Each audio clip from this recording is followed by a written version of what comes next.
Okay, good evening, everybody. Hope you're all well. Hope you're all good. And as I do every week, hope you can all hear me. Can hear someone in the chat let me know. Hey there, Chris, and hey there, Tim. And we will get cracking once we get some confirmation. Again, whilst we're waiting for that, been an interesting, sounds great. Okay, perfect. Been an interesting start to the month of April, really, because we had a little bit of a drop and a pullback yesterday. And then today, the floodgates really did open, and the time we started this, about $4,500 down on the price of BTC. So a lot to get through today. I also want to have a discussion about a Bitcoin NEXUS event, as the title suggests, relating to a Grayscale report that came out last month, which talked about whether or not, or sorry, should I say that we're almost halfway through, or let me start that again. We are beyond halfway through the bull cycle, and actually things may be speeding up. So I want to sort of just dive into that, have a bit of discussion about where that is, why they think that, and perhaps what that means for us. I also want to talk about Tau, not only because of the price and where the price has gone, but we had a bit of a week of FUD, and I want to just sort of not necessarily dissect the FUD, but I want to just talk about the FUD in general, what that means for us, what we can do, not just for Tau FUD, but for any other FUD going forward, and how we can use that to our advantage. We're going to have a look at a couple of questions. There's not too many. We should get through those relatively quickly. We'll cover the news. We'll look at a lot of other TA just because of the prices.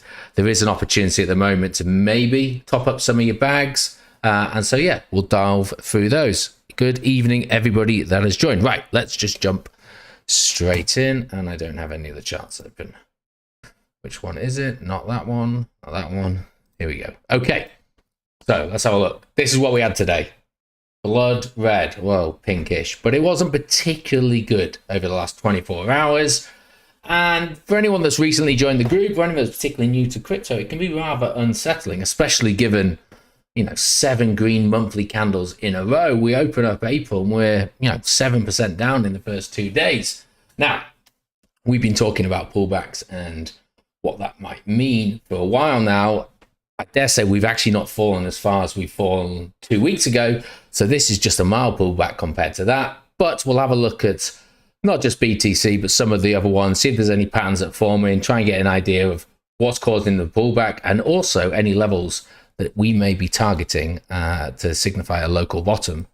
And this is kind of where the charts are looking at the moment. BTC, I'll just enlarge this one for you. For me, there's some kind of weird, I suppose, double top that's potentially forming that I think I'd like to talk about a little bit later on with, that head and probably a neckline. Oops, that was a pretty ugly line to draw there. A neckline in and around. We can either do it at 63 or you can take it right down the bottom around about 60, 61,000. So that's certainly something to have a look at. We kind of just need to see whether or not Bitcoin is going to be able to turn around prior to hitting either of those, or even if it does get down to the neckline, does it then have the momentum to push through? And whilst we will discuss it later, the big concern is this. That was such a rapid growth. This is a 12-hour chart, so we're only talking 2.5 days for it to get up. There's not really much support holding that up. And that could potentially take us down to that 52 level, which is a level we've talked about quite a bit in the past. So we'll try and see whether or not any TA marries up with that a little bit later on. Casper, so we've had a bit of a pump on Casper on this candle, but we are still down in that downtrend. Let me again blow this one up. As you know, I'm not necessarily into it, but I think those that were out of it in the community have now probably gone back in on it, which I would suggest is likely causing that. But ultimately, we were kind of down in this lower area, so may see that pump. But that's the thing we've got to be looking at. There is still that downward wedge, and yeah, okay, we're getting towards an apex. Maybe that actually does blow to the upside, but at the moment, all we're really doing is reacting off that, and I'd want to see how it interacts this level here. That's what I want to see. This line here, how does it interact there? I know anywhere from 13.5 to 13.8 cents. Ethereum. So Ethereum is a bit of a weaker double top. There's definitely a topping pattern, but I would think really, again, I'll blow this one up and we'll look into it. Yes, okay, there's some sort of, I don't even know what it is. kind of a second hump there. It's not quite high enough to call it a double top, but if you actually look at this one here, potentially a double top there, similar kind of neckline. And so for me, you know, should this not hold, and we have seen a little bit of a pullback on this 12-hour, I'll be looking at that $3,000 level. One, it's a psychological level, and two, there is a little bit of room around there in the immediate past. Again, when we go through the alts later on, we might see something a little bit different. And then across to, of course, beloved Tau, which, I mean, I was slow to the FUD, I'll be honest. I didn't really register that there was much FUD going around. And so thank you for those that answered the calling in the chat and sort of provided me with some of the FUD that was certainly on Twitter, which I've been able to go through. But, you know, ignoring that, one of the patterns we've been talking about was this head and shoulders, which I think probably looks better on the daily. I'm not going to freehand it because I just know it won't work, but that kind of neckline there, and then left, head, right. It's fallen through, it's Kobo'd off, it's rejected. Now, actually thinking about it, I think I've drawn that wrong. I think this was here, wasn't it? That was the one we were actually looking at. I'm going to draw it right. And we came down, we Kobo'd off, and then we've fallen again. We've bounced, but unfortunately we've come back down. And the thing for me is, regardless of where we sit with the FUD, regardless of where we sit with any recovery, what we have seen is we are still in that downtrend at the moment. And I think it was Reese that put it out at the end of last month, and I'll go into it in a bit more detail. But just very freehand here. You know, what's happened is we're just falling down this channel. And we've reacted nicely off the bottom with a strong push upwards, but then, you know, this morning a rejection all the way back down. And okay, we have wicked up to that trend line again, but with 5 hours to go, we've still started to work our way back down. We'll see how that pans out a little bit later on, but that's something that I'm just sort of keeping my eye in. In terms of my Tau position, yes, I did sidestep. I'm about 80% back in, but I still have some orders back at some levels which were infuriatingly missed on the last drops. But again, we'll go through those a little bit later on. Right, let's just jump into some news. And I don't want to spend too much time on this guy because he spent the last 2 years of our lives talking about him. But for those of you that weren't aware, finally happened. Sam Bankman-Fried got 25 years in prison for all of they're no longer alleged because he has been convicted of them, for all of the crimes that he did commit, including witness tampering and perjury based on his testimony at the trial of use of funds. So there were two additional charges. Now, some people may say that, wait a second, we were talking about 110 years. Why has he only got 25? But if you remember, most of the maximum sentences were 25 years and they get served at the same time simultaneously rather than back to back. So I'm sure a lot of people would have preferred to see him locked up for a lot longer. I know Bernie Madoff got, was 150, I was going to say 150 years or whatever. And Ross Albright serving 2 life sentences back to back for just setting up a crypto-based website. But Sam, and you know, it helps to make over $100 million worth of political donations, which conveniently also get dropped from the subsequent trial. But we are where we are. He's got 25 years. I don't know the details as to how long he'll have to serve. He did come out with some little wishy-washy sentence afterwards, saying that at the time that he committed these crimes, he didn't believe that he was breaking the law. He's, you know, a fool, a guilty fool, but a fool nonetheless. Nobody cares. He stole $8 billion from your customers, and for me, 25 years is probably not long enough, especially considering he is unlikely to serve it all. As again, I don't know parole issues or anything like that. Quickly moving on to Tether, because I know Tether gets a bit of bud, and every so often you see some whale alert that tells you that another $1 billion worth of Tether has been created, and everyone always wonders, well, where the hell did Tether get their money from? Well, just to let you know that Tether aren't just sitting there counting their dollars. They're actually out there buying Bitcoin, and they are the 7th largest holder of BTC, purchasing another 8,888 Bitcoin. So we talk about it whenever Sailor and MicroStrategy buy it, so I thought, why not talk about the fact that Tether are also buying Bitcoin? Now, I appreciate that this article came out on the 1st of April, but I'm just trying to move past the fact that it could be considered an April Fool, given that it actually was notified on March the 31st. If you don't believe me, just look into it a little bit further. Another one that I've talked about in the group a little bit, and I don't really want to get into it in too much detail now, but for those of you that haven't read the post, Polkadot launched their first meme coin, which was D. is dead. And there was a little bit of hype around that because, we're in a bit of a meme season. First meme token to be released on the Polkadot network. And everyone was, as I say, pretty excited. Now, unfortunately, there was large outrage around it because when I first talked to you about this, we were effectively getting 1,000 D for every Polkadot that you held. And then about a week before the airdrop occurred, powers that be reduced that from 1,000 to 36.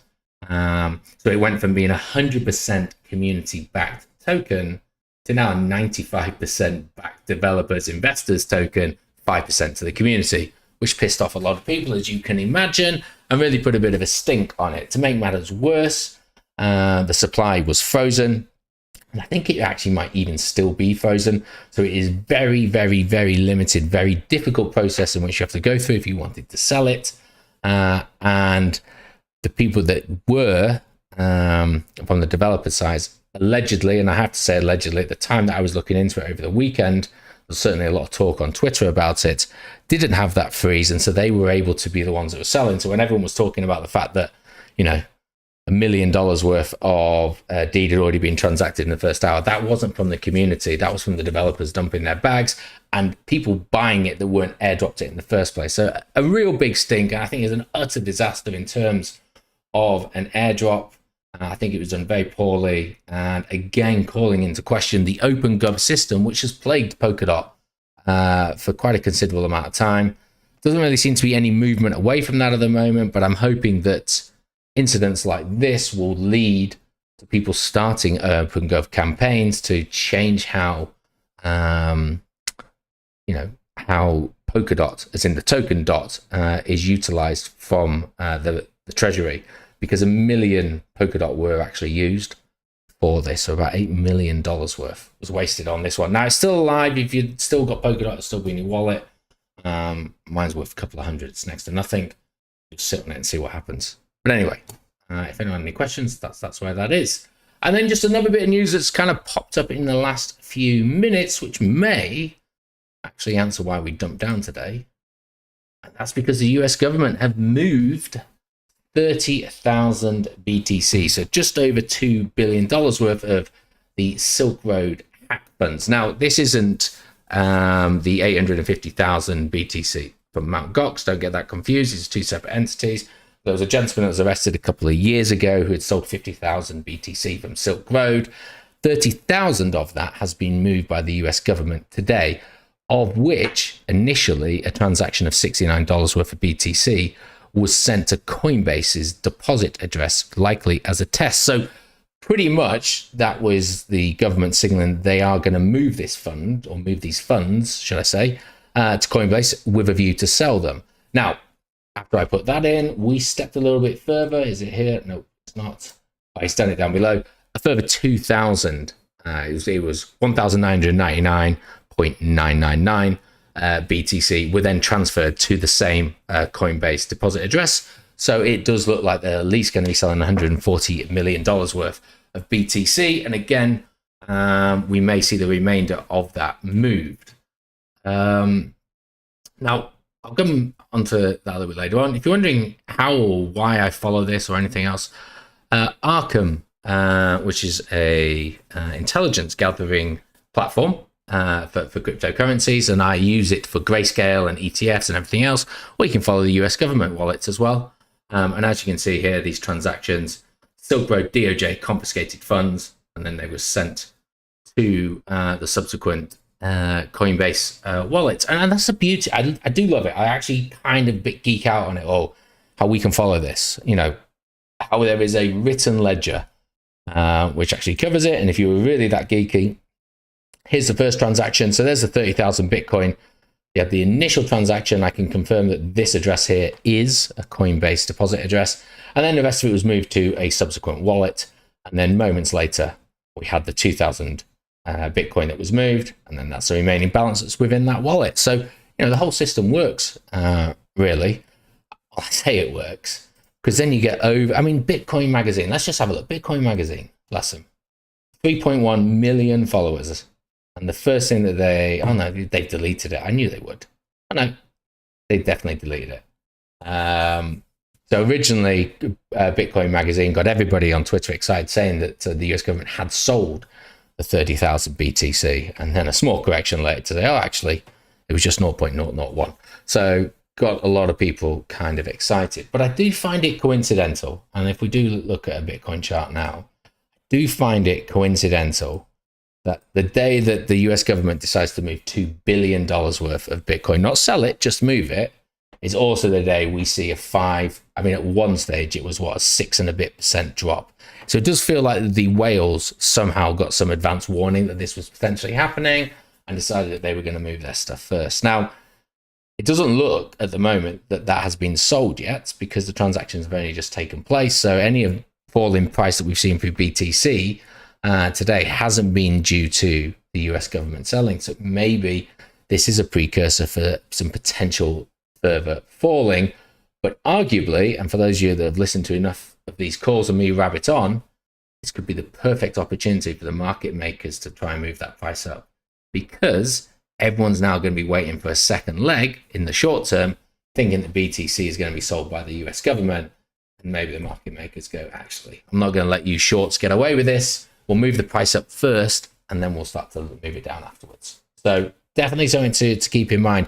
Whilst $2 billion worth of BTC is a fairly decent amount, just bear in mind that the 24-hour volume for BTC is $50 billion. I had to just double check that. Yeah, $50 billion over the last 24 hours. So we're only talking about 4% of that. And hey, maybe they just market sell it. Maybe they fat finger market sell it, and that's it. And yeah, it will make a dump. Or they have a bit announced about themselves, and they've got some limit orders, and they just wait for it to tweet in. We'll wait and see. And hey, if it's like anything else that happens on these Avenger calls, it's likely going to occur whilst I'm rabbiting on. Hey, I've just seen that. Did anyone notice that? There's now a meme token called Honey Badger. Sorry. Just caught my eye as we were doing it. It's been live for a matter of minutes. All you degens out there, get on deck screen and get it bought. See how high it can go. Anyway, let's leave it there. I'll close that one down. That's kind of it for the news, really. I forgot to say, if you do have any questions, then please feel free to drop them into the chat. Other than that, I will look across periodically. It seems we've got the BTC chart open. I might as well go through the macro view of potentially where we sit. We'll look at sort of intraday stuff a little bit later on.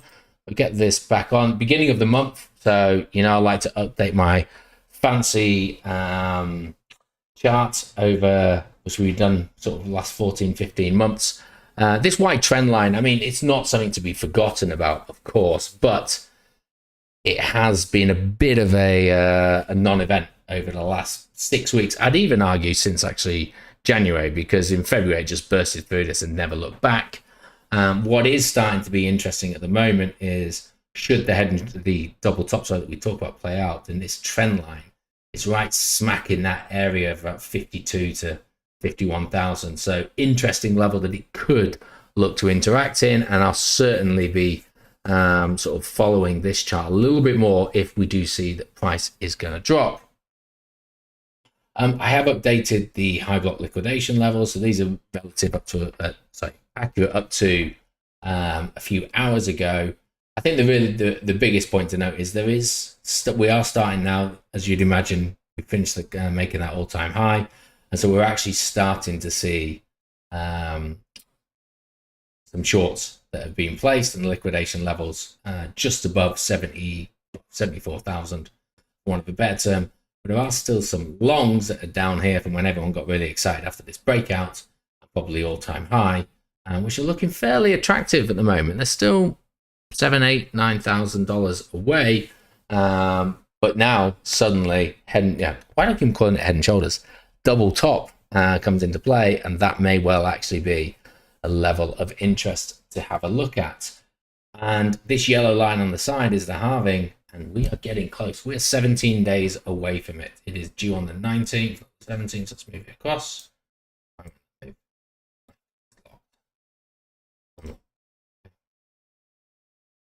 So yeah, we're 17 days away from the halving. Not something we've massively talked about at the moment. Maybe we'll cover it a little bit more next week.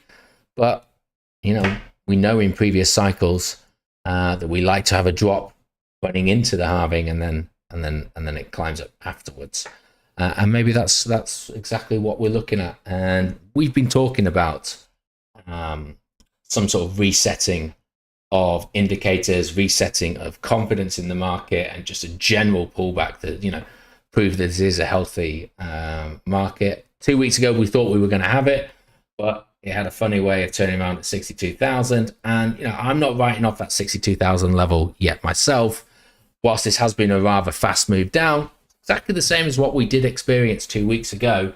And so nothing yet is suggesting that the 62 level is going to break, not to mention the fact that we have an EMA, 50 EMA on the daily, coinciding with around about 63,000. And we know that's a relatively strong level for it to bounce off. Matter of fact, it has been the best part of 2 months since we've last touched it. So a retest of that would not surprise me in the slightest. How long it takes to get there may determine whether or not it busts through. We see it breaking down into it today and finishing strong without a bounce back up, then it's likely it's going to break under it. If we meander down to it, touch it, but never really close below it, there's a chance that actually that's the reset we needed, and off we go. I just want to just hide these again. I just want to go on to the monthly, because yep, I mentioned it a little bit earlier on, but it is a record, the fact that we have had one. Of course, that happened. Let's just delete them all. Okay, so we've had 1, 2, 3, 4, 5, 6, 7 green monthly candles in a row. I think the previous record was either 5 or 6. So yeah, we've had that strong lift up. Now, what is interesting is, had you have gone back a couple of weeks ago, this green candle was here. And I was thinking, if that's how the market closed, that would signal, in my mind at least, quite a significant topping pattern with such a, you know, a very small body right at the base of the candle, with a tiny wick below it and a very strong wick north of it, falling star kind of candlestick, then that usually does signify a reversal. But instead, actually what we had was a very strong finish to the month, and the month of March is the highest closing month in Bitcoin's history. So prior to that, it was 61,000. We closed at what, 71,000. Now, as I said to you, only 2 days, day and a half old, and we've already retraced around about 7%, but 28, 29 days to go. So from a monthly point of view, we don't necessarily know, but despite me saying we need a pullback, this is still relatively strong. That is a very strong closing monthly candle. And so from a more holistic point of view, I suggest that, you know, there is still bullish sentiment within this chart. It doesn't feel like, I mean, this one, I wouldn't class as it. The one that always sticks in my mind is this is, maybe it's on the weekly. It's on the weekly or the 3 weekly. Lost it. That isn't. That's interesting. Interesting you have a chart pattern in your mind of a. I always thought in my head, apologies then, that this candle here, the 14,000 candle back in June 19, finished as like a falling star one, or doji candle, whatever it is you want to call it, but it didn't really. Subsequent months did, with strong wicks pushing up, but the body's going down. But okay. Stand corrected on that. But yeah, okay, last couple of days have been bad, but you know, what do we expect? If we want to see sub 60,000 to reset those, then our portfolios are not going to look great. And if you can't take, you know, if you can sit through 200% climbs but then not take a 20% pullback, then I dare say bull runs are certainly not for you, and definitely bear markets won't be for you. You know, this is just part and parcel of it. Altcoins have bled a lot harder. Some of the ones that we'll look at later, you know, 40-50% from the highs that we saw only a matter of weeks or months ago. And so, yeah, there's some opportunities to be had there, particularly if they're in a strong narrative, such as AI. We'll have a look at Bitcoin dominance a little bit later on. But yeah, from the macro point of view, strong finish last month. Okay, we've had a bit of a pullback. There is the 50 EMA. Of course, I deleted them, didn't I? Well, you just have to believe me now. And I suppose the 50 EMAs there, not the rest of it. Let's just get rid of those. There is a 50 EMA that we may coincide with, which for me is down on the neck level here. Now, the other thing that maybe that would then start to form is some form of M pattern. Double tops and M patterns are very similar, but for us, that may mean and signify a downtrend, a turning in a downtrend. Is that something I particularly want? Not necessarily on the daily, because they take months, if not, half a year to play out. I don't really want to see that, to be honest. But that being said, the power and the strength that we've seen through here kind of blew out the market maker 3 rise. In my opinion, certainly the 3 rises I kept on having to redraw. But that's something I'll continue to have a look at if and when we break this pattern here and we actually see that this closes lower. We're getting that second side of the M completing. Things we were here, I'm going to quickly just tackle the 2 questions because I think they'll be relatively quick to tackle, and then we can just move on to the meat of the discussion. So Raheem has put a question for the evening's Avengers sessions. Bybit is restricted signups to the UK. Is there an alternative platform you recommend, or do you suggest we use a VPN to get around it? Also, is there a referral code? I mean, ultimately, completely depends on what you're looking to do. A couple of days ago, maybe a week or so ago, I posted a list in Discord of all of the FCA, I don't want to say approved, but working with the FCA exchanges that are available to the UK. And I encourage people to sign up to as many of those as they feel comfortable to. I mean, Coinbase is one of them. Kraken's on there. Gemini is. I can't remember some of the others. But yeah, sign up to as many of those as you can, because you never know when it's going to change. Once you've signed up, that in the likes of Bybit, it hasn't helped. But for others, they may just restrict future members from joining up. So definitely sign up. In terms of if you wanted, well, no, let's finish this thread. So if you're still looking to do spot, things like KuCoin, things like Mexi, Binance, you should still be able to sign up to those and utilize those. In terms of derivatives trading, there's not too many options that are actually available in the UK at the moment. The only one that I can really think of is BitGet. So I don't use it for derivatives trading, but I have signed up to it. This is what it looks like. It's a fairly simple UI to use. And then, yeah, you got your spot trading if you want, futures, perps, all that. I don't think there's options. Maybe there is. Anyway, plenty of stuff there. It is different to Bybit if you've used Bybit in terms of the UI, but it is fairly self-explanatory. In terms of referral codes, I'm sure I've got what's on somewhere, but I don't know about it. If I find one that is a particularly use to yourself, not necessarily me, because I don't really use it, I'll post it in the group, but hopefully that helps. And then the only other question was an update on the portfolio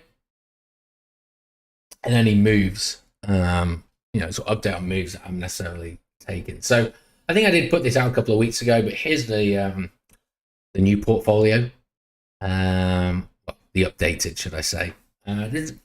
You'll see that the number have dropped off because I've just tried to clean it up. Start from the smallest first. Pith, Fetch, and Entangled. It's entangled. I don't know why I put entangled.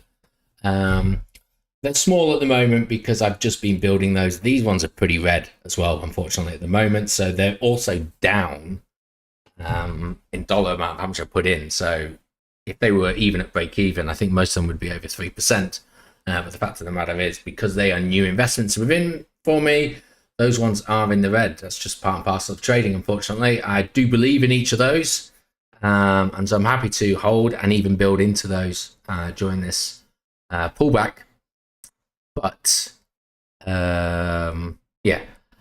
Render, Moonbeam, Bitcoin, Rose, USDT, Bittensor. Bittensor is down at 17%, which may not sound like a lot, but actually most of this USDT is just the remaining bits of Bittensor I want to buy. And what I would say is that sidestep that we took, I was fortunate enough to get out before Simon did, so I got a bit higher in terms of my exit position, and I stayed out for longer. The majority of the stuff I bought was sub 500, so I've actually ended up with more tokens, even though I've still got a large proportion still to put back in. So I'm about 75-80% of my Bittensor back in, and then Near and Polkadot. Near is, I think Near is one to just point out, because when I originally bought Near, it was only 5% of the portfolio, but because of the growth it's had, it's now 20-25%. Yes, I did take a little bit of profit from it, put it into BTC, but then I actually swapped that BTC back into Near last week, so it's kind of sits where it is. And then there's the business one. Yeah, it's 100% BTC. I know Jean's put, what was that you said about many months ago, not having too many coins? Yeah, but I always said that I'd try and restrict it to about 12 to 15, and I don't think it's too many. There's actually a couple on here, they're really small slithers, like Cubic. I've sold most of it, but I've kept a little bit just in case it moons. Based AI is this blue one that hasn't shown up, so that's there. And then OPSEC is on there, but again, it's a very small portion of it. So there's a couple, because if you added up all those percentages, it wouldn't make 100%. So there's a couple that you can't quite see that are represented, but they're there. I got rid of HBAR this week, and I got rid of PAL, and I got rid of a couple of others that I just wasn't really following up on the research. So yeah, I'd got into them and they'd made a little bit, but I just wasn't too interested. BNC is another one that's, I'd like to buy more BNC. It's not on this list. I don't know where that's hiding, because it's about 1%. It just seems to not show anything that's sort of below 1.5%. So yeah, maybe I might add to BNC because it's had a fairly healthy pullback. It's something that I quite like. But we shall see. I kind of want to build some of these positions, if I'm honest. PIF's my replacement for Chainlink after that one. So in terms of moves and going forward, just to reiterate, I have unstaked 50% of my Polkadot. I've got 18 days left remaining until that completes the unstake. I will then restake it on a platform in which I don't have to wait 28 days. And I'll just be looking to take profits as I saw. The others are going to align with the take profits. I'll try to as best I can for the profit taking stuff. So where is it? Profit levels. Go to Near. So like for Near, for example. So I've already taken profit there and I've bought back in. So I probably won't hit that one, be looking for the next one. But Polkadot, okay, we are a bit off at the moment, $22. But I just wanted to be ready because that whole month thing is can take some time. The one that I must admit I almost unstaked, if I'm going to be honest about some of my moves, I almost unstaked and sold 50% of my Moonbeam. So I've got a lot of it, and I don't have much USDT left. So for things that I'm interested in, I kind of have to think about now either not buying them or taking profits from something else. I still believe in Moonbeam, but it's quite a sizable bag, and it hasn't really done as much as some of the other ones at the moment. So I think I might. I haven't decided yet, and haven't unstaked it. And even if I were to, it takes 7 days to unstake. But I might sell 25, 30, maybe even 40% of it, just so I can put it into other things. But yeah, that's definitely on my mind. So hopefully that answers your question in terms of moves and what I'm looking to do. Okay, that looks like that's all covered. Perfect. Let's get on to what I want to talk about. I think it's this one. Let's do it for a moment. Don't need that either. Sorry. Okay. So, Grayscale is actually quite an interesting website to just follow because they do research reports, quite interesting research reports, in my opinion, anyway. So if we just duplicate this, you just go to their research tab, reports, and they're not too long necessarily, but they're certainly worth just having a look at and seeing. Where things are. They talk about the emergence of AI and sort of some of the things in there. And again, look, this one actually starts talking about Tau, and I think somewhere down here, it must be in a subsection of the report that you have to click onto another link. There's some very positive things spoken about with Tau and where it's going. And, well, not directly, I should add. They talk about the positivity of the AI wave and hype, and Tau being one of them. I don't want to make it out like they are fully on board with it. We know that Barry Silbert does have Tau logo in his Twitter profile. I think I'll just bail out of this before I say something I might regret to get people a bit too excited. So anyway, let's get back to this. So Grayscale did a report last week, and it was all about the Bitcoin bull market. And it started off a little bit noddy in terms of, if you've been through bull markets, you kind of know where it is. But actually, I found that some of the stuff they came up with was pretty interesting. And, again, I'm on that quest to try and understand whether or not my timeline is correct, whether or not we're left-leaning or it is actually going to be December. And I'll keep doing it till I either get an answer or I get bored of it. But I'm not sure I'm there yet. So anyway, I'll quickly run through the report so you don't have to, but I will post it in the group as well so you can have a bit of a read through, because it's some information that probably have to go over a couple of times. But effectively, what they're saying is that the current bull cycle has started, and effectively started in October, really, kicking off the speculation of the Bitcoin spot ETFs, and then actually the spot ETFs being approved, and more importantly, the inflows from the spot ETF. Then they've said that there's been strong fundamental factors such as stable coins, the amount of stable coins that's been flown into the market, and also DeFi, and how DeFi has managed to increase its TVL, total value locked. They then talk about fundamentals and narratives that have also helped drive retail into gaining the interest. And it is quite interesting, some of the things that I certainly use to determine whether or not retail's back in the market. It seems that Grayscale used, so a huge institutional investor still looks at Google Trends, still looks at YouTube signups and all that kind of stuff to get a feel from a fundamental point of view of whether or not we're starting to see a bull market. So anyway, they kind of question whether or not we're going to be a bull market, and they reiterate the fact that earlier this year and now only last month, 30 currency pairs BTC reached a new all-time high. The only one that was outstanding was the US dollar, which obviously got pipped, as we know, beginning of last month. And then they talk about the fact that actually investment managers have even started analyzing the meme coins to try and gauge sentiment. And the fact that they're taking meme coins in inverted commas seriously, certainly enough to research it, just kind of shows you potentially how hot the market might be at the moment, because in previous markets, that kind of level of interest and that kind of level of mania around meme coins typically came towards the end, late middle to end of a bull market. So they're just trying to paint a picture.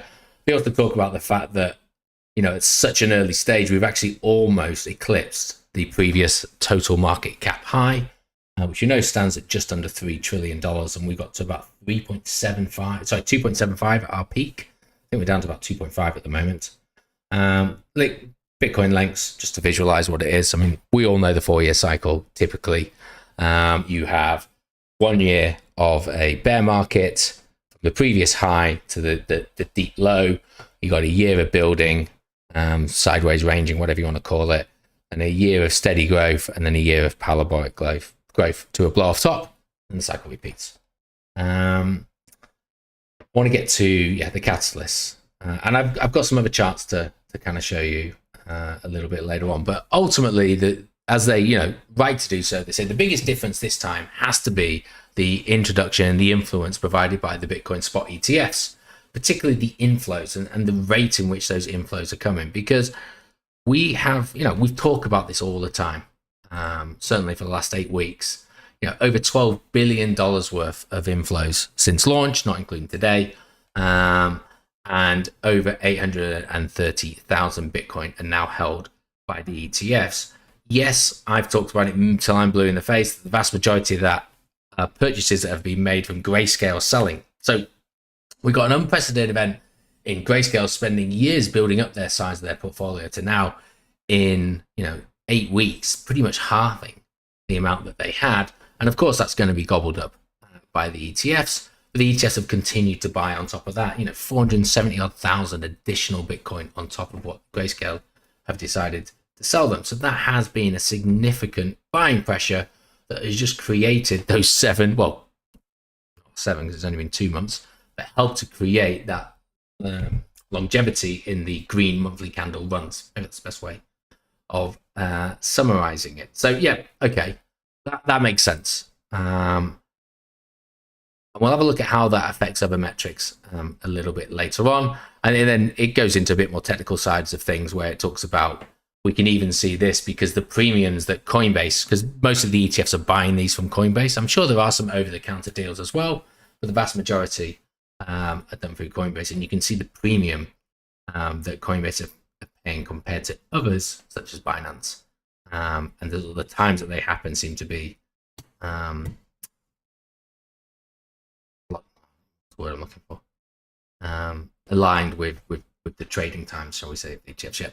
Okay, then we've got healthy on-chain fundamentals. Now, I'm not the world's biggest fan of staring at on-chain charts, every single day to try and see if anything changes, because it does just seem to be too lagging. And generally, in my opinion, most on-chains seem to be bullish, because even the bearish ones take 3 to 6 months to turn bearish, and then by then we're almost out of the bear market itself. So generally, if you look at on-chains too much, I just feel it's always painting a pretty picture of where we're going. And as I mentioned, total value locked. I want to try and skip down. So what I will say is, obviously, stablecoin supply is on the increase. I mentioned that in the summary. Total value locked in the DeFi system has rapidly increased this year. From 40 billion to over 100 billion. Okay, it has cooled off a little bit to around about 90, I suppose, now. And a lot of that is probably going to be linked with Solana, with meme coins, and other DeFi protocols that are based off systems like that. But they are where they are with that. And then Bitcoin on exchanges. Again, January we were at 2.35. We're now less than 2.3 million Bitcoin on exchanges. A huge fall away off that, which has been ETFs, but not solely. The mindset of the trader at the moment, as this report goes into, it seems to suggest that we've gone into more of a hodl mentality with our Bitcoin. So we're not really trying to sell it at the moment. We're trying to hodl it, and we certainly don't want to be keeping it on exchanges, which again is typically a sign that the Bitcoin market is heating up. Now, this is where he gets to. Now, they use the analogy of baseball. We're based in the UK, and I don't play baseball, but I kind of know that baseball has 9 innings, and they're suggesting that we're in the 5th inning. Now, if I was to break that down into football or soccer terms, that is, we've completed the first half of the game, we've had half time, and we're now just kicked off the second half. So, yes, we're in the latter half, but we're also a little bit further along within that. So, I know we've been playing 5 minutes of the second half, shall we say. Which is an interesting dynamic, because don't forget, we haven't had the Bitcoin halving event yet, which typically is 12 to 18 months prior to a blow off top. And yet we're already talking about, we're in the last stages of the game here. Latter might be too strong a words, but we've completed over 50% of the game. And that doesn't really align with what we've done in the past. And so, we've got a conflict that we need to understand. And I want, the reason I'm listening to Grayscale is I kind of feel these boys know what they're doing. Well, maybe not because they're selling all their Bitcoin, but, they have been in the market for a considerable amount of time. They have accumulated the largest amount of Bitcoin on record by an institution. And so they deserve at least a little bit of respect in following this through. Now, there'll be other reports, and I accept that this is only one. But the fact that this report kind of suggested that we were beyond the mid phase got my attention, because that kind of ties in with people who are suggesting that we have got a left-sided blow off top rather than a typical December 25. A lot of people have been talking about. And so this is where they go into the on-chain analysis, and they have a look at a couple of things. They have a look at the market value, realized value, the MVRV, and then also the net unrealized profit and loss, which is the new pool. So they kind of explain what these are, and I've done my best to put them onto a chart as well. And we're going to have a look at these, because the charts that they use are kind of small, and at least we can interact with mine. But by using such on-chain and analytics as this, they can have a look at where the indicators The level the indicators are shown at present where they sat in previous cycles to give us an indication of where we are on our journey. And so for net realized profit, so effectively, I'm going to have to read from this just because I don't want to make it up. It calculates the percentage profit or loss by dividing the difference of market value and realized value by the market cap. Now, market value is fairly simple because that is just circulating supply times by the value, by the price of the token gives you your market value. Realized value, though, is not basing it on today's price.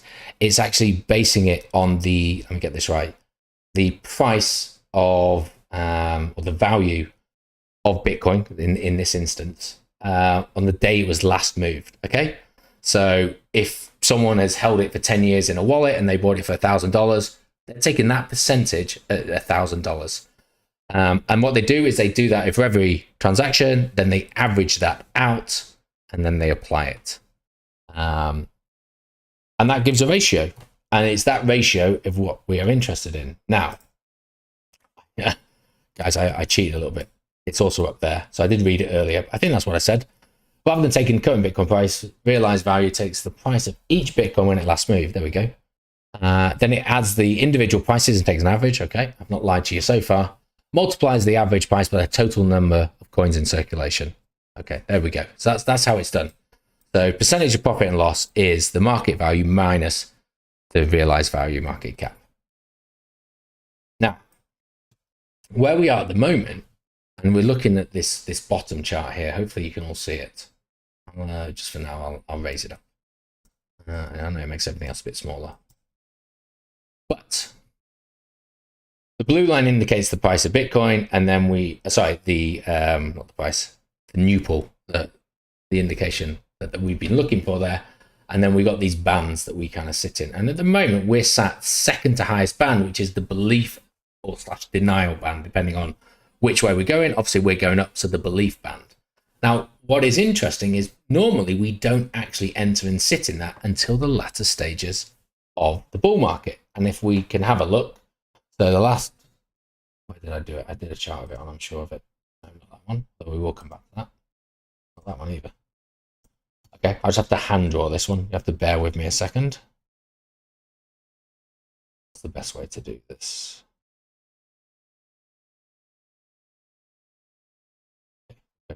So we've got December 17, and what we want is each one of these to be 1 year. It's December 18. There we go. Okay. So what we can represent here is that's a 12-month gap, and what I've done is the 2017 high to the 2018 low signifies that bear market, and lo and behold, you go to the December or November 21 high. 1 year later, we get the low in December 2022. Okay, so we can kind of see where that is. Everything else fits at the moment. Not looking into our cycle right now, but at least those two cycles, everything seems to be working. So bearing in mind that we've been sat quite comfortably for a fair few months now in this belief stage, when do we normally enter the belief stage? Well, we normally enter the belief stage much later than we currently are.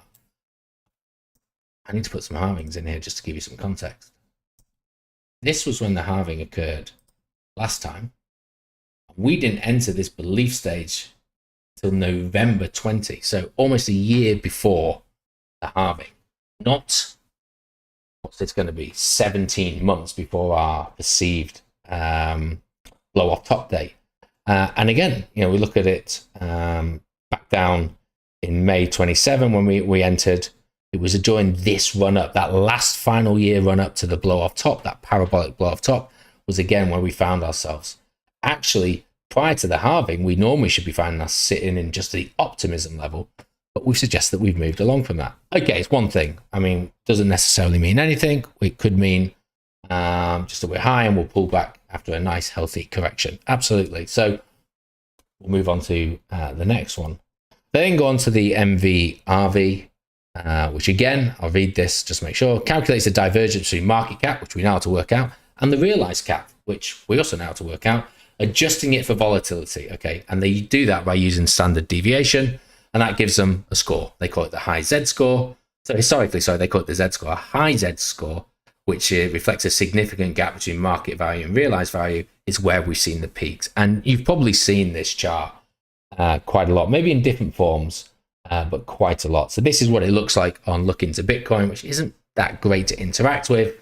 But what we've always kind of said in previous cycles, you get in the red zone, that's where the blow off top kind of happens, market tops occur, and then down in the green zone, anywhere you're in the green zone is a perfect buying opportunity. And that is true no matter where you've looked. These are always bear markets and bottoms. We've seen that there. This is the April top of 2021, which I'm not going to bore everyone with, but that's kind of where I was suggesting was that our real top, and this one shot up afterwards because we never got anywhere near as high.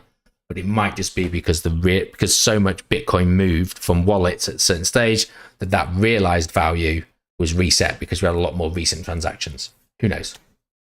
But again, we can kind of see that we're getting at around about 3 on our charts.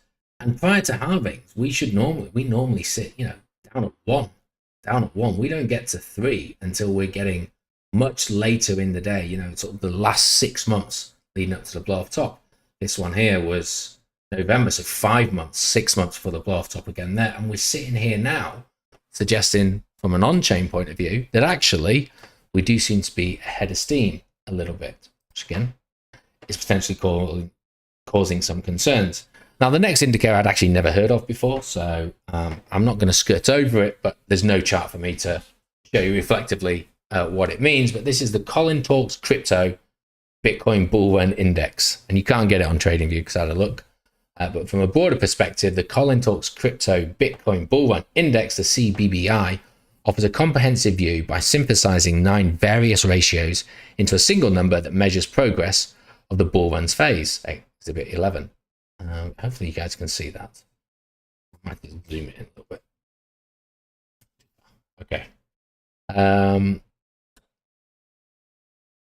These ratios encompass a variety of values, including Bitcoin's price relative to its historic performance, on-chain metrics indicating investor behavior, and broader market sentiment indicators. By integrating data from sources such as the MVRV Z-score, the Pure multiple, the Roddle ratio, and others, not ones we talked about there, the CBI is designed to provide a snapshot of broad market conditions. As of mid-March 2024, the CBBI is positioned at 79 out of 100, which suggests we're approaching the cycle's peak, but the market still holds potential for further upward movement. And again, the level that we're sitting at 79, typically we don't get to until we get to the peaks. Pre-halvings, we're more down at the 50% level. That's where we are on previous ones. Actually, the pre-halving here is 2016. So yeah, around about the 50% level. Oh yeah, they got a nice little chart there to show you. So the fact that, again, we've reached so high so soon, maybe we are burning a little bit too bright and that we are heading that way. Then they go into retail sentiment, so a bit of fundamental analysis. And again, this is where they are suggesting that actually we are nowhere near where we were at peak bull. So whilst we are seeing that YouTube subscribers and watch time and all that is increasing, it's nowhere near where it was at the previous peaks. And so potentially we aren't as early as we think. We've still got time to go. Similarly with Google Trends, yes, we have seen an uptick, especially with the ETFs and even the meme mania that we've been going through. But again, nowhere near where we were. Now, arguably, we were all locked down there, and we were just hitting Google for anything because there was nothing better to do. So maybe this artificially inflated the Google Trend scores. But unfortunately, we've got what we got. Coinbase apps. They typically hover around about 300, but they have now been in the top 100 across multiple countries. And then it talks about some other stuff there. So it's quite a lot to kind of run through there. But ultimately, I want to try and visualize for you guys what they're trying to suggest and see if we can see where that link is. So all I've done here, these semicircles are just that year gap. So that's all they are. And what I've done is I've done the full bull runs, the one we're currently experiencing in the previous one. Now, for any of you that can count, 2011 to 2014 is not 4 years. But the chart only goes back so far, so I've had to just pull it out a little bit longer. Please forgive me for that. Just to illustrate the point. Now, what worries me is we can actually now quite clearly see that we've got a year and a half plus the year bear market to go. We've still got 2.5 years of the typical 4-year cycle left to go. Because let's not forget there's the bear market at the end. Now, if Grayscale have said, right, taking into effect the hype around the ETF, the inflows around ETFs, the scarcity of Bitcoin, the on-chain analytics, that we are 5/9 of the way through this bull market, actually what that's telling us, because remember the bull market started down here at 1st of December, January 22. What that's then suggesting is if we're, 5/9, then this is actually only going to really last 3 years, unless we have some either extended bear market or we need to have a horrible but necessary correction from that. And just to put it into perspective, the people that are saying left leaning, they're sort of suggesting it could be any time from December 24 to around about April 25. I thought I'd done this on the chart. Yeah, anywhere between those 2 dates. Now, if we look at it from that point of view and we kind of, call it the candles, then actually, yeah, that does kind of fit with, we're just over halfway entering into that 5th innings of where we potentially need to be. And so it does add to it, when we sort of like pick at this week on week and sort of what we've gone through. For me, I'm still having to have those doubts of whether or not we will make it to December 2025. And if our bull market is like what it was in 2021, and we have 2 tops within 6 months of each other, then absolutely fine. But indicators will happen on that first top to suggest it's a market top. It's just whether or not we do anything with it and take advantage of that. That's the key. And if we can take advantage of that, and this is a second peak, absolutely fine. If we happen to exit there and there isn't the second peak, then we've done the right move. And I think that's why I'm just so focused on it at the moment, is I need to understand that my plan is correct. Because what I don't want to do is miss the boat and just miss an opportunity to get out, realize I've made a mistake, leave then, and then worst thing happens, it climbs back up. So we'll see. And I'll continue to look at it until either I find an answer or you guys tell me to shut the hell up because you're not interested in it anymore, and then I'll stop. But I still feel that we are seeing evidence to suggest that we can look at the left leaning, the earlier top, whatever you want to call it, as being a potential. And getting back to that title, what has caused this disruption and divergence away from the 4-year cycle? Well, it seems that actually the ETFs have caused that because of the inflows, but also from a fundamental point of view, because of the coverage in terms of news outlets and everybody talking about serious financial investors now talking about it in a positive manner. It is starting to wake things up a lot earlier. And that meme coin season that we are going through at the moment is something that happens each cycle, but it normally happens a little bit later on. But actually, we're getting that degenerative kind of push forward. Now, the only saving grace at the moment is actually we don't have as much retail in as we think. So that is good because, we're looking at near all-time highs in terms of total market cap, just done off those that have battled it through over the last 3 years and institutional investments. And let's not beat around the bush. This is just the tip of the iceberg in terms of institutional investment. So whilst, it may be left leaning, it may be, and I'll keep on emphasizing the word maybe, an earlier peak, there's still plenty of opportunity for a significant number. Just because it's earlier doesn't mean that we won't get to 7 trillion, 10 trillion, 12 trillion.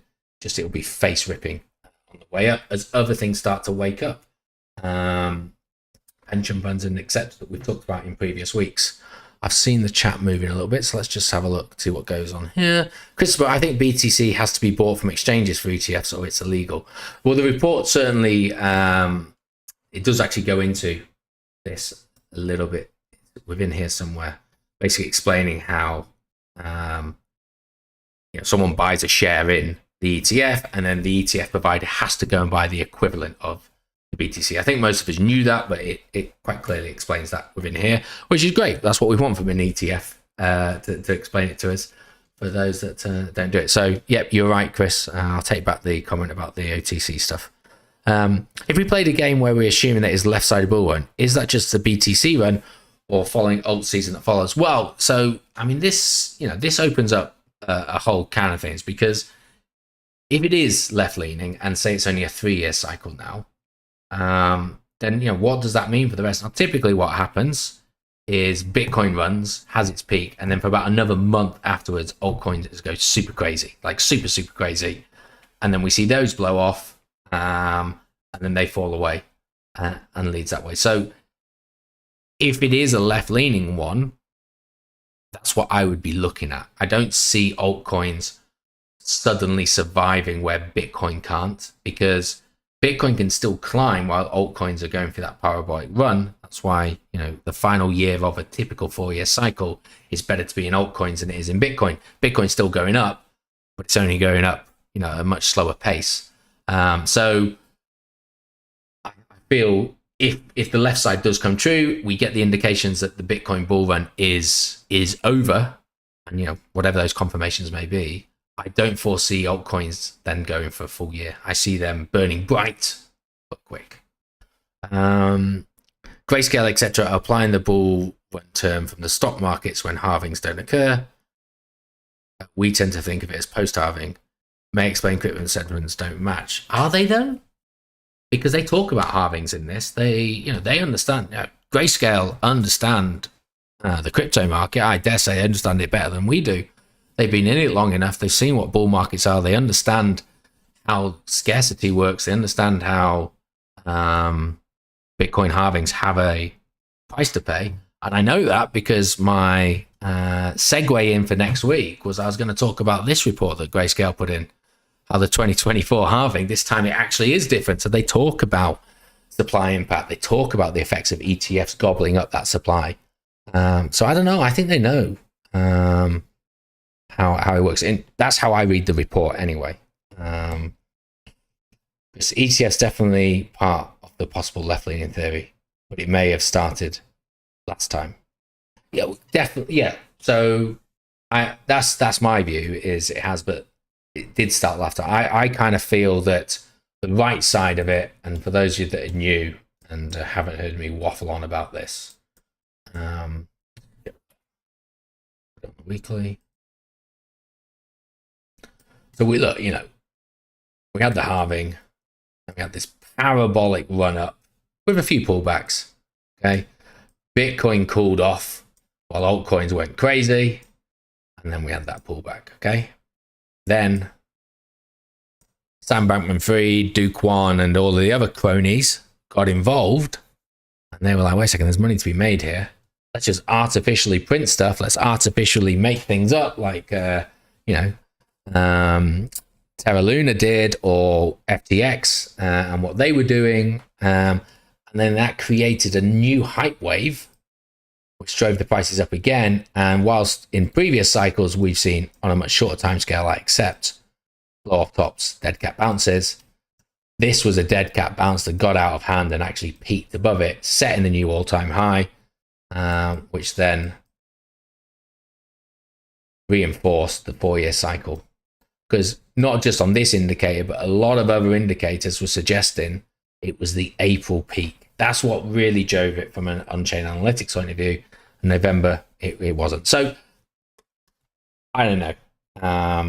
What I do know now is, when you take into effect the hype around the ETFs, started here, the real hype, and you look at where Bitcoin's gone, it's 3x'd in 5 months.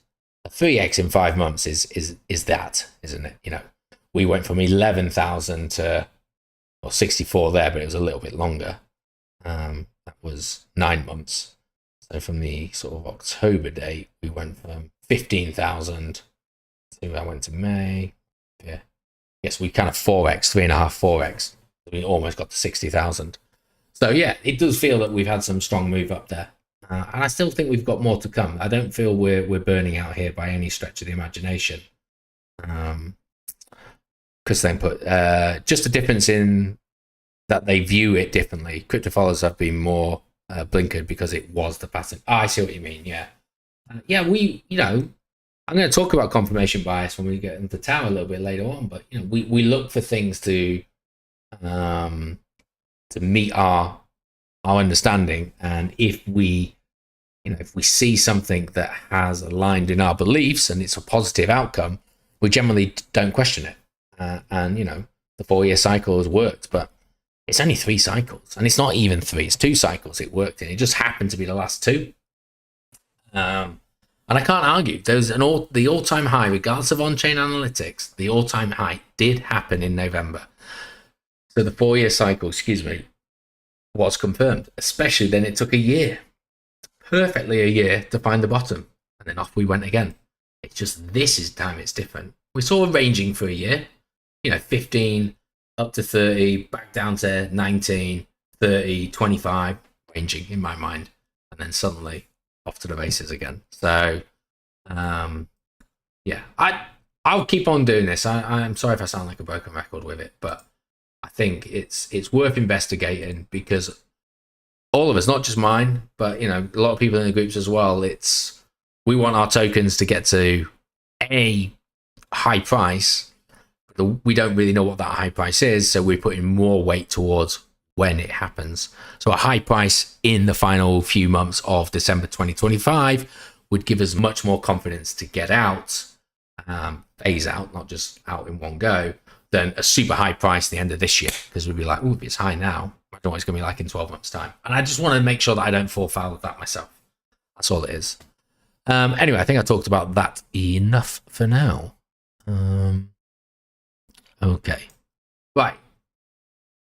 Yeah, well, when we talk about halving, I think we will address this next week. You got me to mention it earlier. Okay, we can hide that. Where did I put my towel stuff?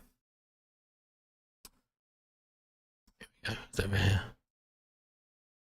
So, good old towel. I'm bringing it over. Don't worry, guys. So, as I mentioned at the beginning of the call, I wasn't really aware of the Tau FUD, if I'm honest. I saw the price was dropping. I had a different view on why it was dropping. And it was only after quite a few posts in Discord about Tau FUD and unsubstantiated claims on Bittensor that made me realize that actually people were potentially shilling it. And so thank you for those that provided it. I think the 2 most common ones that were sent to me were Invest Answers and then also Eric Wall. And I don't necessarily want to run through them, because it's particularly with Eric Wall's, it's quite lengthy. And I think for us as a group, I'd like to think we kind of know a little bit about Bittensor. And I say the little bit because it is, I can't deny it is technically complex. It is, okay? If you were to just drop this down and first time you heard it, you knew a little bit about cryptocurrency and you heard someone talking about validators and about miners, you'd be like, well, wait a second. I know a bit about consensus models. Miners typically a proof of work, validators are typically proof of stake. Now, obviously it's not unilateral like that.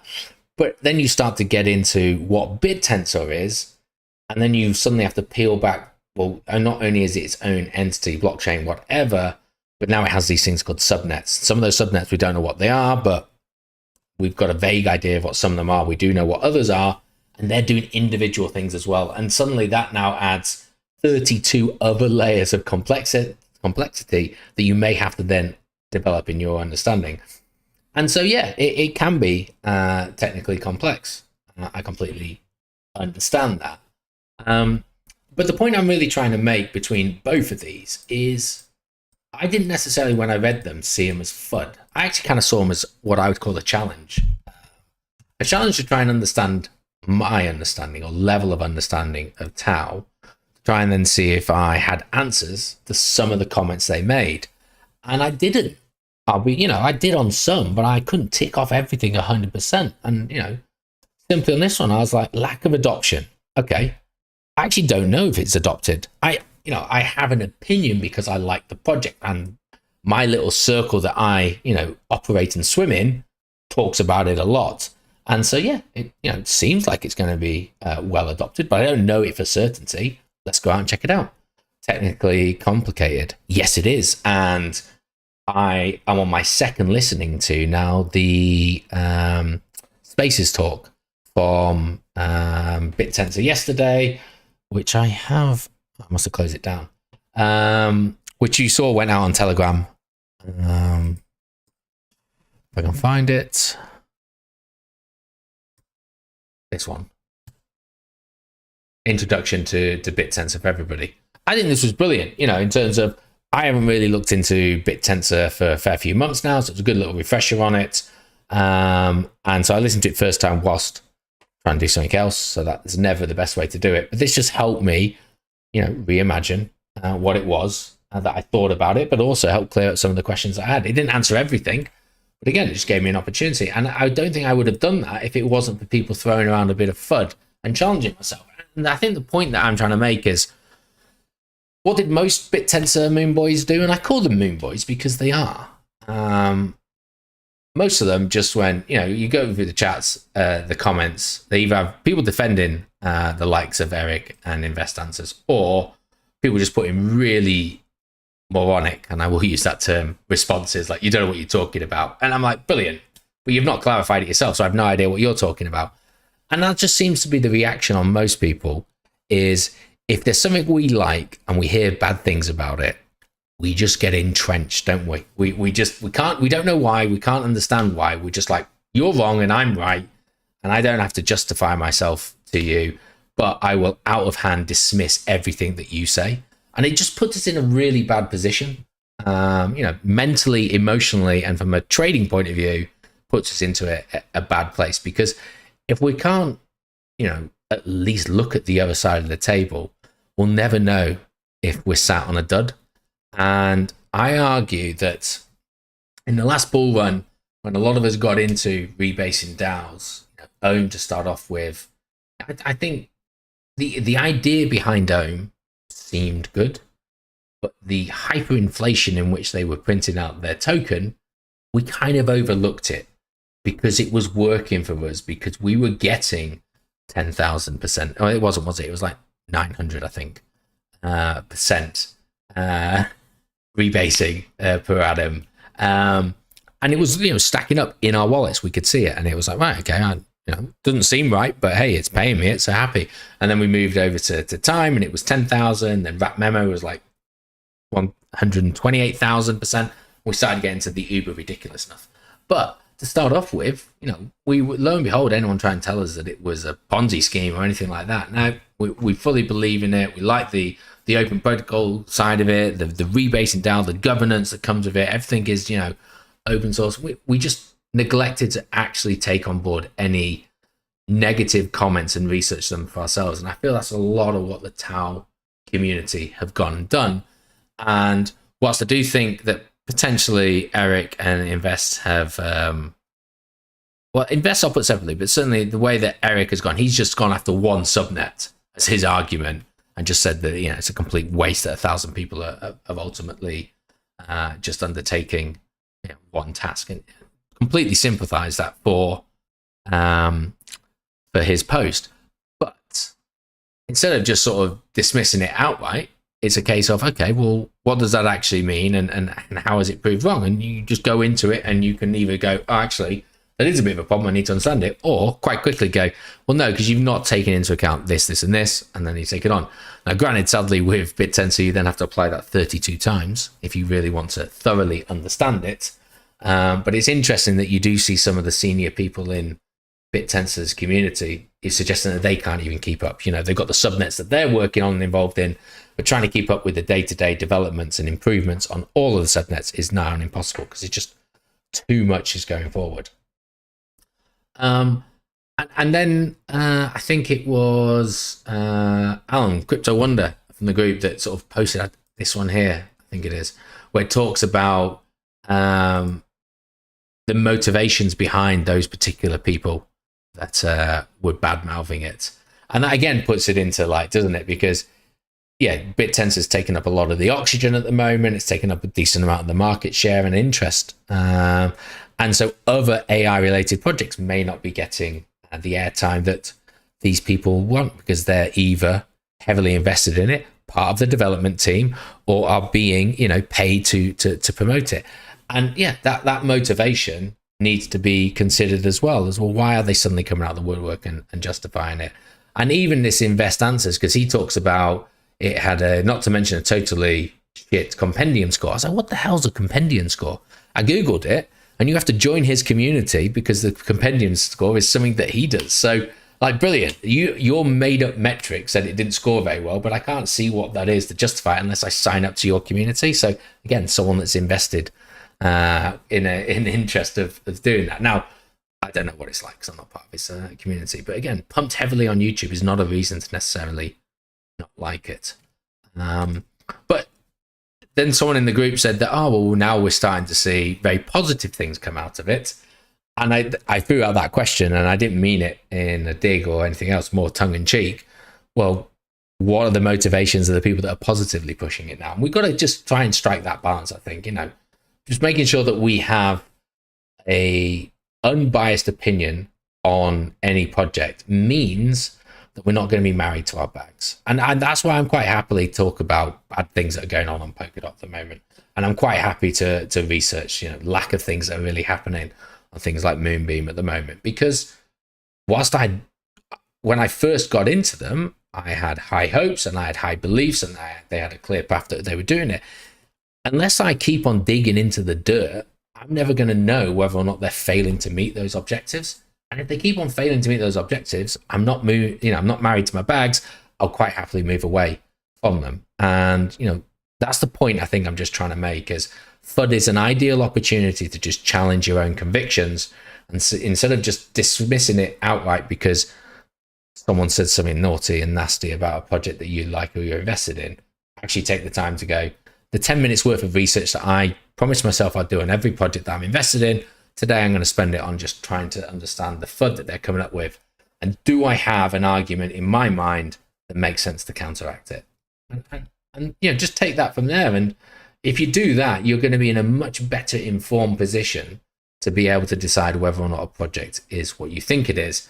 And I dare say, had I taken that mindset back in October, November of 2021, I would have left the market with a lot more money come the bear market. I wouldn't have wasted it on some rebasing DAOs. And I did all right out of the rebasing DAOs, but I didn't do amazing because it took me a while to realize that this wasn't a sustainable business project. It should have taken me a week. It took me 7 weeks, 8 weeks, and in that time, yes, the price went up a little bit, but then when I tried to get out of it, it wasn't as easy as I'd hoped. Anyway, I don't want to bring any PTSD to people on that. So that's just my thought on there with that. I'm just trying to see.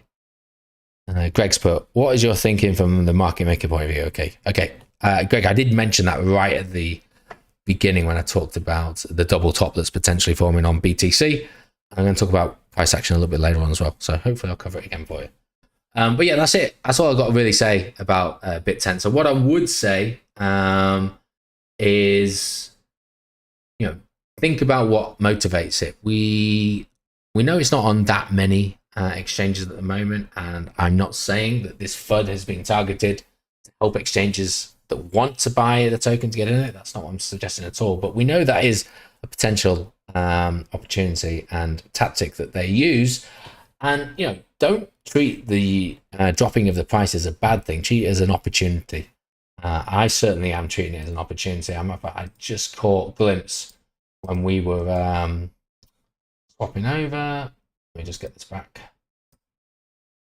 It was around about 520. About 530 at the moment. That is once so long ago we were at 740. Now, okay, I've got some orders in lower than this at the moment, but if push came to shove, I'd happily get back in now because I thought 740 was a good enough area to buy. It's $210 left than that at the moment. I think it is. We'll have a look at the TA at the moment, suggest if there is any opportunity for that. But don't let the red that you can see on the right hand side of this screen on your favorite altcoins dissuade you from thinking it's a bad project. as long as you have arguments for FUD, as long as you can see that they are still working forward with the roadmap or whatever it is they're about to do, then the chances are this is just a natural, healthy pullback, and your projects climb to all-time high in price will continue when the rest of the market corrects. Okay, let's have a look at price action. We got it on TAL. We might as well start with TAL. So last week, where did we leave it? We talked about this. So that's what we drew last week, and we sidestepped. Some of us, well, I've already shown you the head and shoulders we talked about as well, which was here. I don't want to put too much on it. And we called this, it came through, it bounced off. And I even thought to myself, if it gets back up here and rejects from here, I should sell. I didn't sell immediately. I sold like 580 or whatever. A bit 580, 585, 570, I can't remember exactly. But there's potential for a little bit higher. But we then had this pushback down. It was a strong move down, and the areas that we were looking at were these two to start off with. And so I saw this at 461. I thought, 460. Don't like round numbers. I will start ladder buying, but I'm getting the majority of my bag at 461. That's what I put it in as. And you just can't believe it, can you? I don't believe my bag was big enough to scare Mexi, but it got down to, I think I'll zoom in even further. 462.23. It's painful to see that, and it bounced back up. And so, I thought maybe I'd missed it. It shot back up to 550, and then yesterday I was able to sort of ladder back in and get that decent percentage, or 2 days ago, whenever it was. But I still have my orders at the moment. Why do I keep my orders still here? Well, the head and shoulders has played out. Just get rid of this for the moment. I'll come back to this in a second. So the head and shoulders we were talking about, the final bit was the head to the neck, repeated back down, wasn't it? Oops. And it's hit this level here. As far as I'm concerned, that's played out now. I didn't get in on it because it's a little bit lower, but it's played out. So the head and shoulders is done. But there's still other things there that suggest that we're not done with the falling.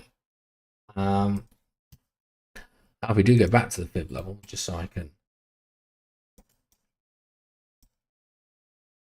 put this back on. Need these at the moment.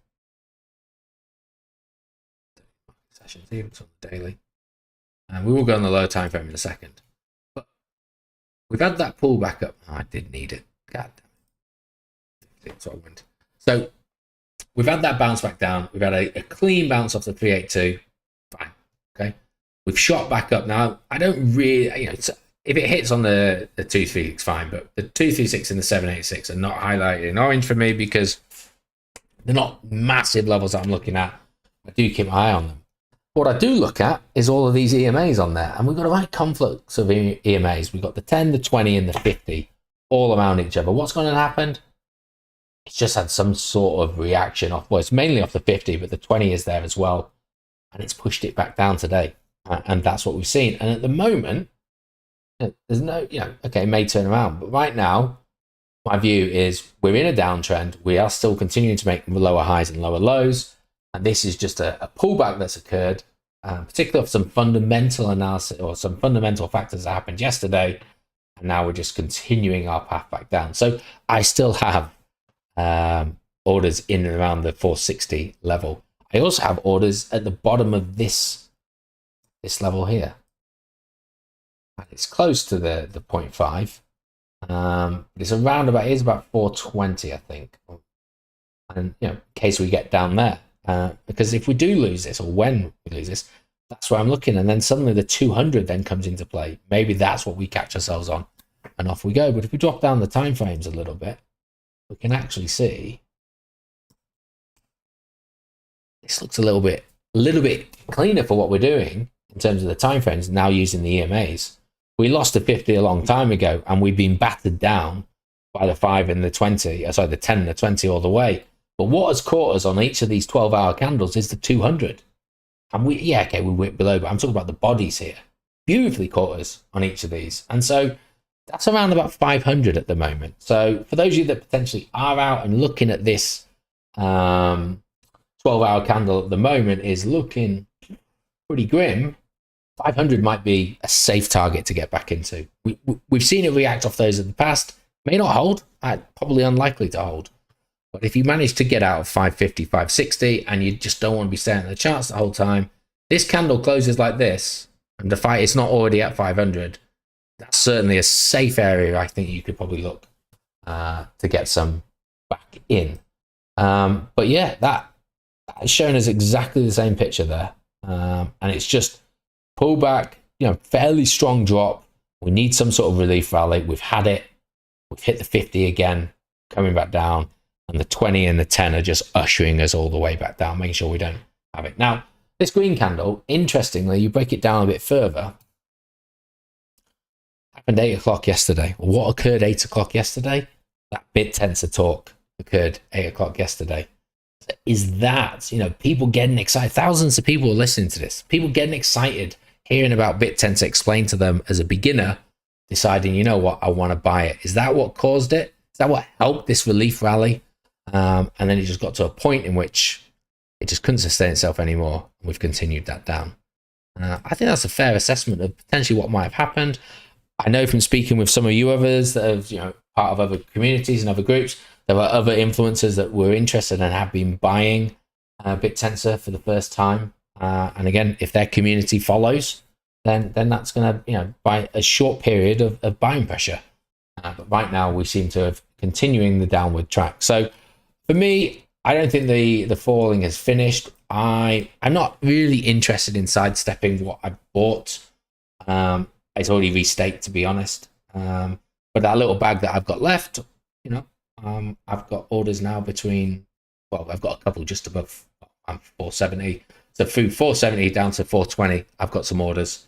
And if it goes further, I'll find some other way to buy some more. But, this doesn't mean that Bittensor, I almost said Bitcoin, Bittensor is a bad project or anything like that. I'm not buying into the FUD, but it is giving us an opportunity to buy some. And just remember, 3 weeks ago, we were at 740. And if someone said you had another opportunity to buy at 570 or 470, maybe even 400, of course you'd snap your fingers off to do it. So don't be put off by that too much.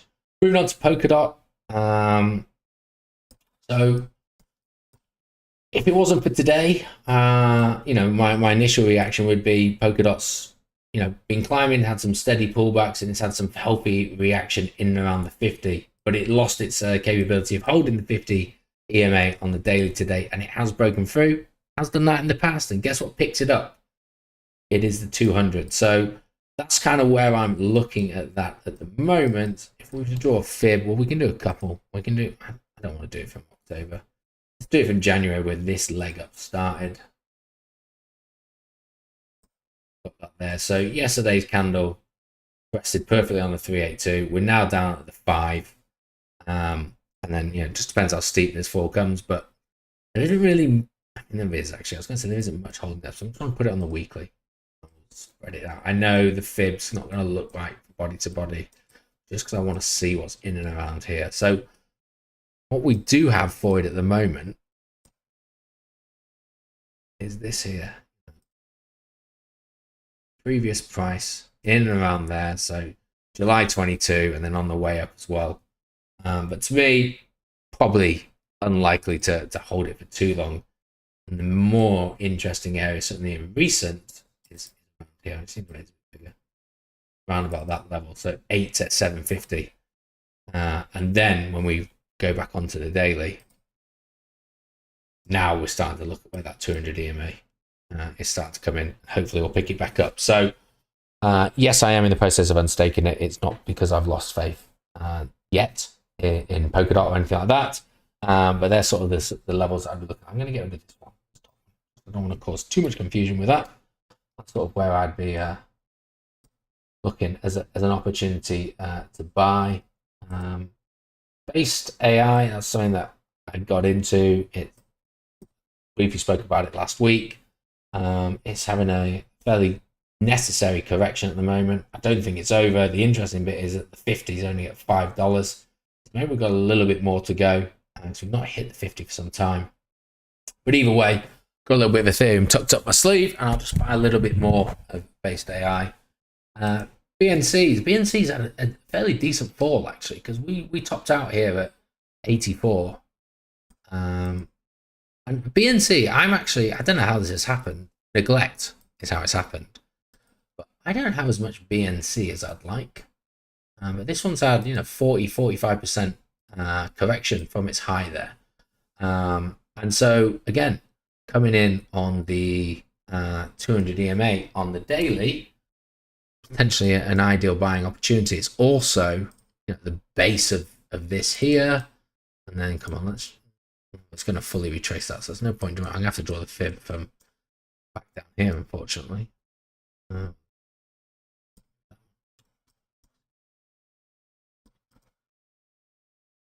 Maybe it goes down to 45 in this one here, but at the moment where it's reenacting, I think this is a relatively good buy, and it's something that I still believe in Bifrost. It's got a working platform, which stake, loan, all that kind of stuff from that, and it is used, which is good to see. And so I think this is a fairly good buy. And once the market turns back around and the degens come in, as I said when I first ever reviewed this, I'm not the type of person that does loans and all that kind of stuff. I don't care for that, but I know the degens do, and I would quite happily back a project that helps degens. I don't want to say throw their money away, but potentially utilize their platform to either make or lose money. And so I think this is in a good buy area, and I will be looking at some targets. Maybe I'll sort of round about this 200 EMA, maybe down to 45, and then maybe some stink bids just in case it absolutely nukes down. Ethereum, we talked about that earlier, the potential weak double top that has kind of formed. Not quite as well, and this is off the back of the Dencor upgrade. It just really didn't do much. Everyone thought we'd get another huge spike and push price up back up to 4K, but that wasn't the case, because it was one of these things all partner stink in that it said it was going to correct a few things, but it hasn't. Transactions are still expensive, stable but expensive. FET. So I have seen some FUD about FET in terms of this merger isn't now a good thing. I haven't really looked into it positively myself, but I like it. I like the project. I don't like the speed at which it's run up, but at least we're back in this consolidating area. I've been buying this, a little bit above $3, but around about 290 to 270. I've been buying this, so it is in the red at the moment for me, but we're in a decent area, and maybe it gets down as low as 218. Now this is, because it has been such a strong climb, I am going to have to rely on the 236 just for my my biased opinion of I don't want it to fall too far, but that does fall quite nicely with the 50 EMA. The other levels down here would be a bloodbath for my position, but a perfect buying opportunity. So maybe that's something we need to look at. I don't want to go through them all. Let's try and pick out some other ones. How we knew. Ice.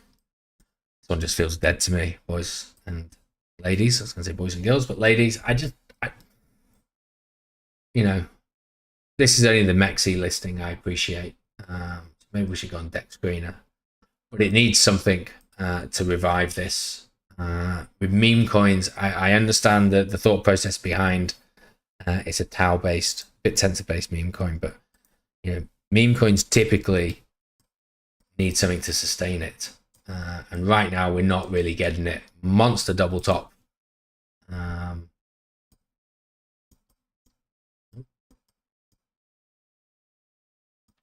Playing out, and we're kind of at the neckline at the moment.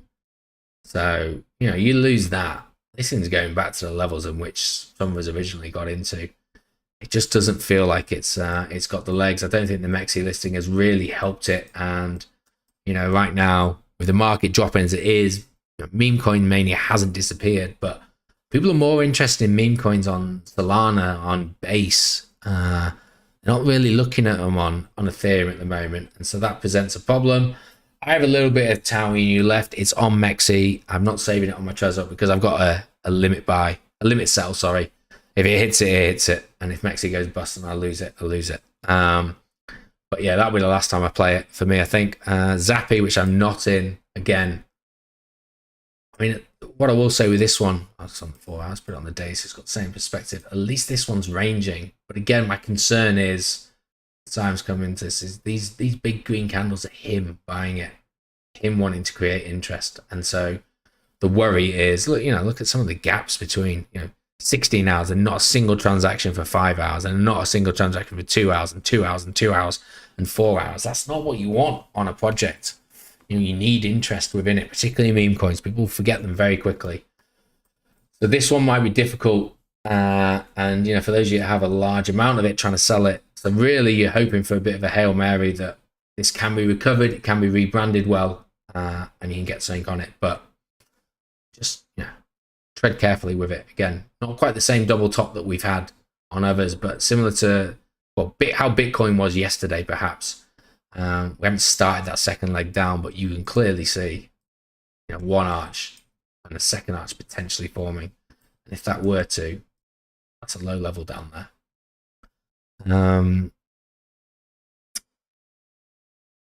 I probably think that's about it. I'm trying to think if there's anything else I really want to cover desperately. Oh, okay, no, I did want to just quickly, dominance. Bitcoin dominance. Because it is interesting, actually. Because in everything that's happened, and altcoins have died. They really have. We just get coin market cap. We have a look at altcoins. Okay, some of these other ones have kind of done all right, but 11, 14, 12 Bitcoin Cash. I mean, retail's back if that one's up 33%. 10, a lot of them are double figures. And so you would have actually thought the Bitcoin dominance have shot up over the last 7 days, but I mean it's moved up today, but over the last 7 days, matter of fact, it's a weekly candles, apologies.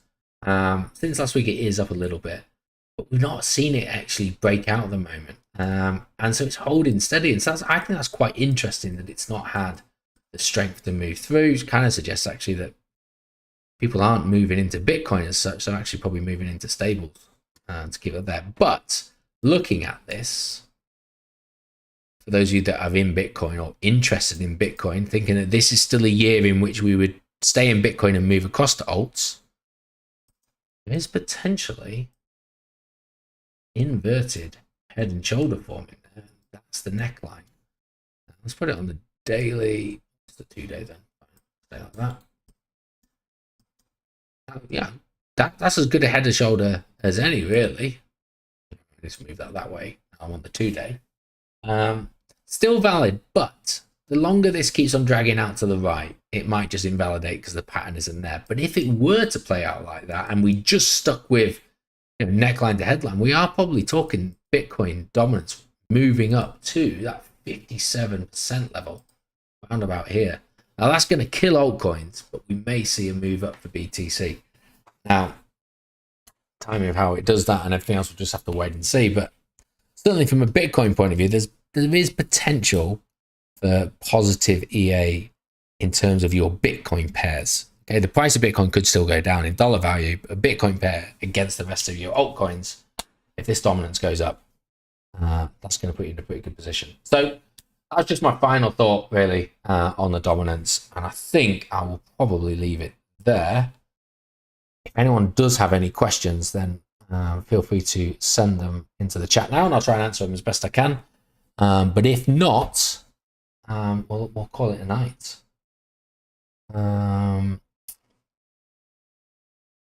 Doesn't look like anything's coming through. Just whilst that, we'll wait and see if anyone does type anything.